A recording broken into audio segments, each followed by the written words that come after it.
right, so we're going to be on page 8 of our probability packet, and today we're going to talk about the difference between two types of probability. One's called experimental and one's called theoretical. So these words may seem very complicated, but the idea behind it is not too bad. So if we're talking about experimental and theoretical, we're going to look at one at a time, and we're actually going to run an experiment today to find the probability of flipping heads or tails on a coin, and we're going to find the theoretical and experimental. So what theoretical means, and I'll read the definition, then explain what it means. It says, theoretical probability is the probability of what should happen when conducting an experiment. So I'm just highlighting the word should. So this is theoretical probability is the probability you would find before doing the experiment. This is one where you would look at the total possible outcomes, figure out the favorable outcomes, and then determine what you think the probability should be if you go forward with an experiment. Experimental probability is what actually happens when you do the experiment, what actually occurs. So after figuring out the theoretical, typically you would then do the experiment to see what actually happens. These two probabilities may be different, okay? Depending on how the experiment goes, the theoretical and experimental may be different, which we'll see in a moment. So it says the theoretical probability and the experimental probability of an event may or may not be the same. As the number of events increases, they should become closer in value. So the first thing we're going to do is we're going to find the theoretical probability of tossing a coin. So if we toss a coin like a penny or a quarter or a nickel, it says, what is the sample space? What that means is, what are the different outcomes that could happen if we flip or toss one coin? Well, you could get heads or you could get tails. So the next question asks, how many outcomes are possible? Well, there's only two. It's either heads or tails. So there's only two possible outcomes. So it says, what is the probability of tossing a heads? Well, it's either heads or tails. So heads is one of the possibilities out of two. What is the probability of tossing a tails? Well, it's the same probability. There's one possible outcome out of two. So what we just figured out is called the theoretical probability. Even before flipping any coins, we determined that you get a head half of the time, you get a tails half the time. But again, once we do the experiment, our probability may not be the same at the end, because depending on how the experiment goes, we may get more heads than tails after we flip the coin. All right, so let's see. So I don't want to flip a coin on my desk because you won't see it. So what I did is I found this sort of this interactive coin flip program online. So what we're going to do is we're going to flip the coin 10 times. And then we're going to record what we get, heads or tails. And then we're going to figure out the experimental probability. So this is the probability of what should happen if we flip a coin 10 times, or what will happen if we flip a coin 10 times. Now this little screen keeps coming up with that little M. I'm going to try to make that smaller. There we go. So I'm going to go down to the coin flip and make the screen a little bigger so you can see it. Okay. So let's flip the coin. We get tails. So I'm going to write down tails here. Tails. Of course, it disappears. All right, let's see if I can set this up right. Okay, here we go. Next flip. We get heads. So far, so good. Tails.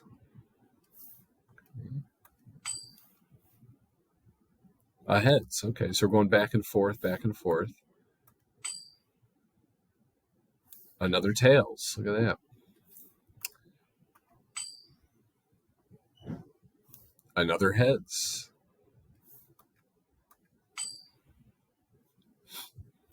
Wow, this is going back and forth. The probability of this happening is actually quite low if we're to go back and forth like this. There we go. So this time, instead of getting a heads, we got a tails and another tails and a heads. Okay, perfect. All right, so let's take a look at what we found. So in the experiment that we just ran, what is the probability of tossing a heads based on the results? Well, we tossed the coin 10 times and we got 1, 2, 3, 4. 4 of them were heads. 4 out of 10. What is the probability of tossing a heads based on the results? It should be tails. Okay, so there's 1, 2, 3, 4, 5, 6 times we got tails.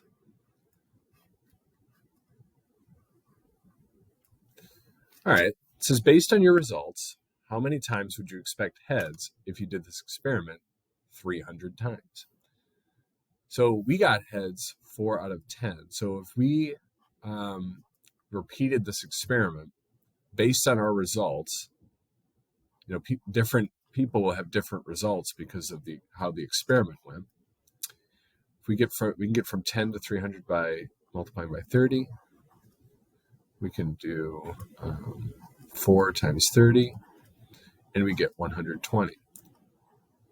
So theoretically, what we'd expect is that half of the time we get heads, half the time we get tails. But you can see based on our experiment, we got heads less than half of the time. We got tails more than half of the time. Now, depending on how the experiment went, those results might flip. You might get heads more often sometimes and tails more often sometimes, or it's a possibility that you could have them evenly split. So this question asks, did the experimental probability turn out to be the same as the theoretical? No. Why did this happen? We might say the probabilities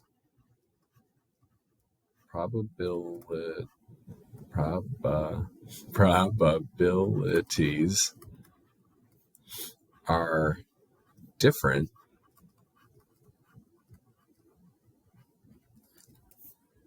because we flipped more tails. We got more tails than heads.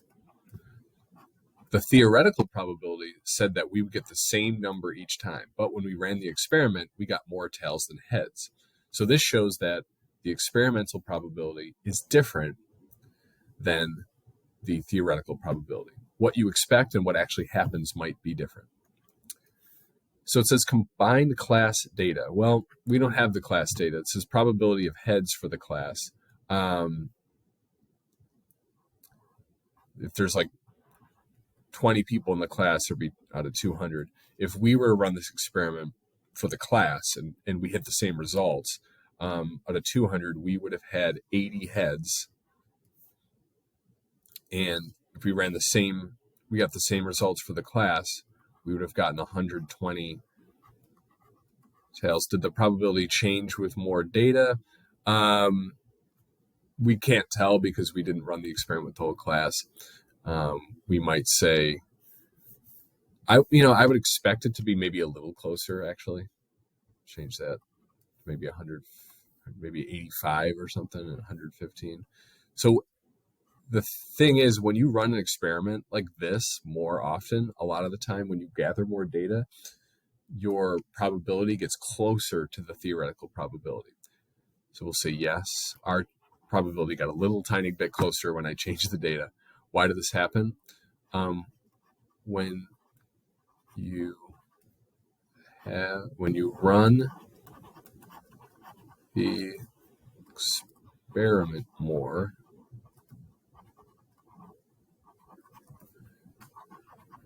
you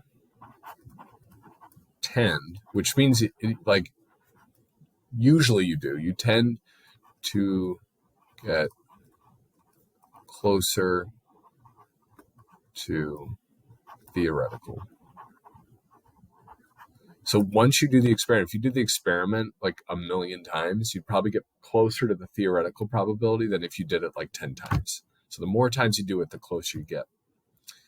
All right, we're going to run another experiment here based on dice, which is nice. So it says begin, this is on the next page, begin by completing the theoretical probability questions for rolling a six-sided die, I should say. Roll the die given to you 60 times and record the number of times you roll each number in the table accordingly. So first thing we're going to do is figure out the theoretical probability. So it says, what is the probability of rolling a 1? Well, the probability of rolling a 1, there's only one chance you get a 1 out of 6. What is the probability of rolling an even number?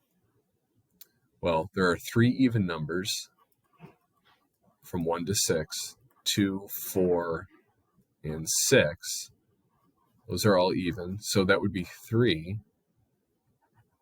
out of 6. What is the probability of rolling an odd number? It's actually the same probability of rolling an even number because the numbers that are not even are odd, so that would also be 3 out of 6. What is the probability of rolling a 1 through 5 on a dice? This would be 5 out of 6 because getting either a 1 through 5, there's 5 chances. The only one that wouldn't count would be the 6. What is the probability of rolling a 1 or a 3? Well, it's 2 out of the 6 possibilities, so it would be 2, 6. What is the probability of rolling a 1 through 6? That's certain to happen. If you roll a 6-sided die, you're going to get 1 through 6 no matter what. And what was the probability of not rolling a 5? Well, how many numbers are not 5 on the dice? There are 5 numbers that are not 5 out of 6. So we're going to roll a die 60 times, and we're going to record our results in this little chart. So here we go. So we're going to do some tallies here. So again, I got an interactive dice. I just have to move the screen here. Okay. Let's get our dice. Here we go. We got a 6, 5, 3, 4. So this is 4 rolls so far. 6 again, 5,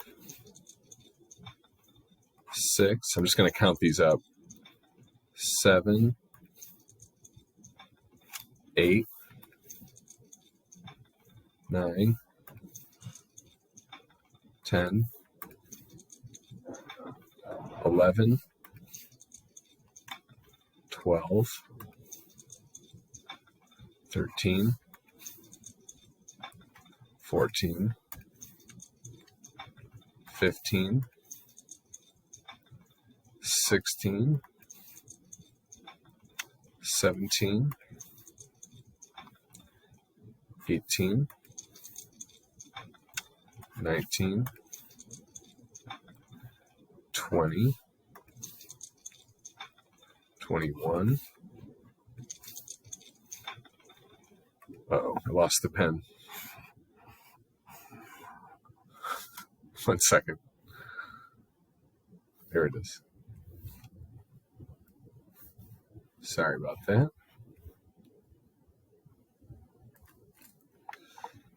My bad. So this should be 22. 23. Now we'll call it 5, 10, 15, 20, 23. Okay, it's 23. 24. 25. 26. 27. 28. 29. 30. Okay, we're halfway there. 31. 32. 33. 34. 35. 36. 37. 38. 39, 40, 41, 42, 43, 44, 45, 46, 47, 48, 49, 50, 51, 52, 53, 54, 55, 56, 57, 58, 59, and 60. That's supposed to be a 1, not a little flag. All right, so before we get to the experimental probability, which means looking at our data we collected, what we're going to do is actually change our theoretical to out of 60 because we rolled the dice 60 times. So we're going to see, like, theoretically, or if this were to happen ideally, how many rolls would we get out of 60? So if it's 1 out of 6, it'd be 10 out of 60 that we'd get a 1. 30 out of 60 that we get an even. 30 out of 60 that we'd get an odd.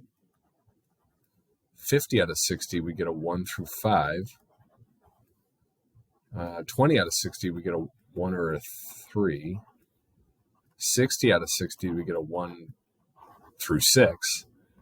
And 50 out of 60 we get not a 5. So what we're going to see now is how close is our experimental data to our theoretical data. So looking at the first question, probability of rolling a 1. We said that was 10 out of 60. We got 8 out of 60. Pretty close, but not exact, as we know, because theoretical and experimental are not typically the same. What is the probability of rolling an even number? So that's 2. I'm just going to write the numbers here next to them, so that might be easier for us to work with. We got 8 1s, 7 2s, 7 3s, 9 4s, 20, no, so it'd be 18 5s, and 11 6s. Not too bad. All right, what's the probability of rolling an even? It would be 7 plus 9, which is 16, plus 11, which would be 27 out of 60. So we rolled less evens than odds. So if 27 out of 60 was even, the other part of that should be odd. So that would be 33 out of 60 would be the odd ones. Probability of rolling a 1 through 5. Well, 8 plus, well, I guess we could just subtract the 11. We'll subtract the 11 to get that probability. We had 11 6s. So 1 through 5, we would have gotten 49 out of 60. So that's really close to our theoretical probability. What is the probability of rolling a 1 or a 3? Well, 1 or a 3, we got an 8 and a 7. So it'd be 15. So that was, a little bit lower than what we expected. What is the probability of rolling a 1 through 6? Now, this one we definitely got, because all of the times we rolled that die, we got a 1 through 6. So that matched completely. So which means we were certain that was going to happen. So that worked out for us. What was the probability of not rolling a 5? Not a 5 was actually kind of low. We have 18 5s. That was the most out of any number. So that would be 42 out of 60. So that was a little bit lower than what we thought it was going to be. So the final question that we're going to answer is on the bottom. And this is kind of the focus of today. What could have caused the theoretical and experimental probabilities to be different? Pardon me, I just have to take a phone call. I'll be back in a moment.